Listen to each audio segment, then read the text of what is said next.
يا صباح الفل عليكم. النهارده بقى في الفطار قُلت أزوّد يعني كام حاجة كده، فزوّدت فول. زي ما أنتم شايفين بُصّوا الفول حطّوا عليه اللي أنتم عايزينه، يعني البصل، ملح، فلفل، كمون. وطبعًا بُصّوا كان معايا omelette برضه عملته بالخضار، وحطّيت بقى إيه عشان بقى لي كام يوم ما خدتش عيش، فحطّيت كده إيه حتّة عيش بُني يعني جنبيه، عشان برضه إيه يبقى في كمية نشويات معانا برضه، يعني لازم يبقى ناخد من كل الأنواع الكفاية بتاعتنا علشان برضه إيه، تدّي للجسم الطاقة الكويسة. الفول زي ما قُلت لكم حطّوا بصل، فلفل، ملح، كمون، ليمون، زي ما بتحبّوا كل البهارات اللي بتحطّوها يعني. بلاش زيت، مش لازم زيت، يعني حلو أوي البهارات مع البصل والليمون وكده. طبعًا كان معايا برضه جبنة بيضا، وكان في معايا جبنة حلوم كده كان معمولة في الجريل يعني.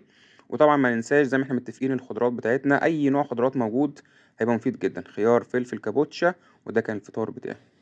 وطبعًا زي ما إحنا خلاص متفقين لازم كل يوم يبقى في حركة. تمام، أنا مثلًا قبل الشغل باتمشى شوية حوالي ربع ساعة وأنا رايح الشغل. أي حركة، أي حركة اعملوها في البيت مثلًا، ساعدوا في شغل البيت. أي رياضة مهمة جدًا، مهمة جدًا، مهمة جدًا. وطبعًا ما ننساش المَيّة مهمة برضه في الdiet بتاعنا. شكرًا ليكم، ومستنيكم تقولوا لي عملتوا إيه النهارده.